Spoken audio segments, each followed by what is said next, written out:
Welcome back. This is part 2 of our internal medicine clerkship faculty development series. This episode is all about feedback. Why are we doing this? It seems like a really long time ago that students and attendings could spend weeks together on the wards, and the learning opportunities seemed endless. These days, students and residents or attendings may only overlap for 7 to 14 days, and students are really feeling the impact. Many students report either not getting enough feedback or not any at all, or that the feedback is too vague or very positive, and they don't know how to learn and grow from day to day. Some of those students that get really vague and positive feedback then go on to receive evaluations where the selections are much lower than the feedback that they were given, and they feel cheated of an opportunity to grow while with their teacher.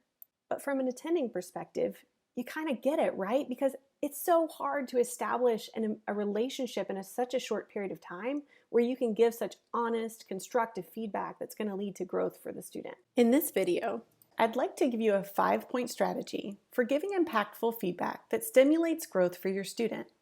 We've actually already talked about the first 2 points in the last video, which you do on day 1 during expectation setting. Let's briefly review.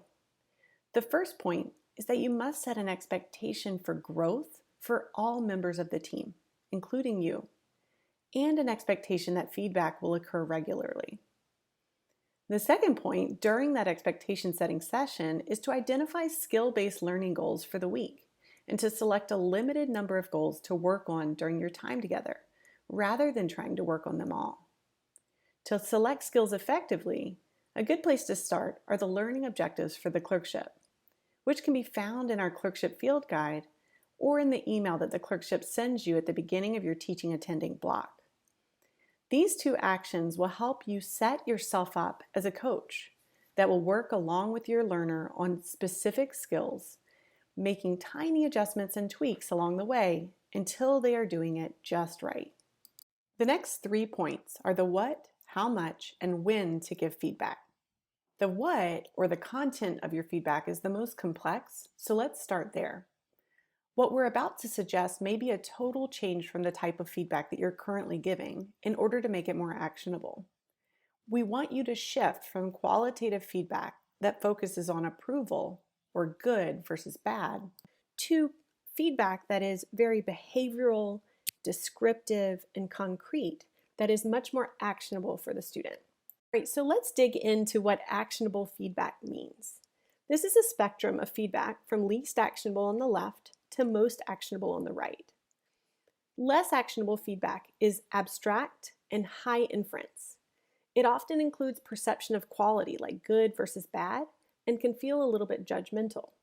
By contrast, more actionable feedback is going to be concrete and low inference, meaning that the feedback contains descriptions of behaviors that the observer wants to see more of or want to change. And you can see that in the example below. But a key component to giving behavioral descriptive feedback is that you need to know exactly what the gold standard looks like.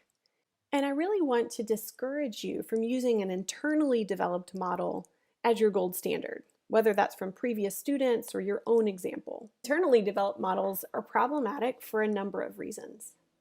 First, they're pretty susceptible to biases, whether that be recency bias or your own implicit biases. Secondly, it puts students at a disadvantage to not know what the gold standard is that they're working towards. On the other hand, a shared mental model, such as the RHYME framework, creates clarity between you and the student and equity between students at all different sites with different attendings. Additionally, students really love it when your goals are the same goals that they've just been told by the clerkship directors during their orientation. Additionally, using the RHYME framework actually gives you the descriptive language that you need that translates to actionable feedback. So how does using the RHYME framework as the gold standard for your feedback translate to actionable feedback around skills? Well, let's practice by looking at an example. It's day 1, and you're working with Sabrina, who's on her 2nd rotation of the year. At the beginning of your week, during expectations, she states that she'd like to focus on gathering a more organized history and getting her oral presentations more succinct, since that was feedback from the last site. You review the RHYME framework with her, and decide that you will focus on just these 2 skills for the next 7 days. You schedule an observed history for the next day. At the bedside, Sabrina takes the history of a patient presenting with chest pain. She takes an open-ended history, and the patient really opens up to her. When you finally walk out of the room, you realize that 45 minutes have passed, but key elements of the history were not gathered, like pleurisy or risk factors for pulmonary embolism or myocardial infarction. What feedback would you give her? Where do you start? What you really want to tell her is that she needs to be more efficient, but she already knows that. Instead, you need to come up with some concrete descriptive feedback that she can act upon to get there.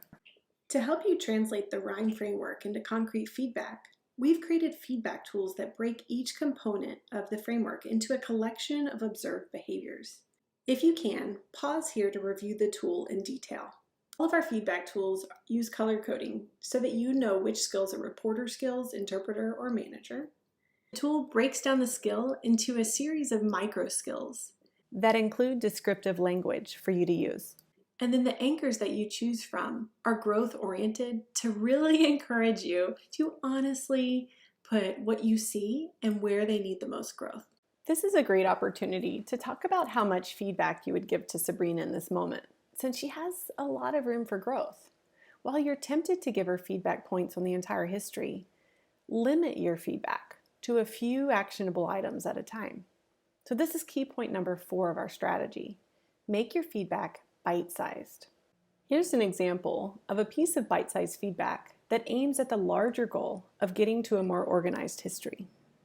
This piece of feedback focuses on building a solid foundation for gathering an organized history by getting that baseline and then using time to organize them rather than some other organizational strategy that can be hard to track during a complicated patient encounter.